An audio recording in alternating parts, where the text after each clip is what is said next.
అయితే కొరింథీయులకు రాసిన మొదటి పత్రిక 15వ అధ్యాయము 1వ వచనం నుంచి మనం చూసినట్లయితే, మరియు సహోదరులారా, నేను మీకు ప్రకటించిన సువార్తను మీకు తెలియపరచుచున్నాను, మీరు దానిని అంగీకరించితిరి, దాని అందే నిలిచి ఉన్నారు.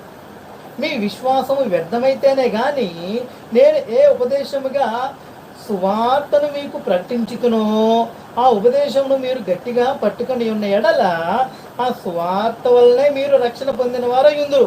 ఏమో చెప్తా ఉన్నాడు? ఆ సువార్త వలననే మీరు రక్షణ పొందిన వారై ఉన్నారంట. అంటే ఆ సువార్త విని విశ్వసించి నువ్వు క్రీస్తుని బాప్తిజం తీసుకుంటేనే నీకు రక్షణ అనుగ్రహించబడుతుందంట. దేని నుంచి రక్షణ? ధనవంతుడు వెళ్ళాడే, ఎక్కడికి వెళ్ళాడు ధనవంతుడు? ఎక్కడికి వెళ్ళాడు? నరకాగ్నికి వెళ్ళాడు. అక్కడి నుంచి మనం రక్షణ పొందాలంటే అక్కడికి వెళ్ళకుండా మనము మరొక చోటకి దేవుని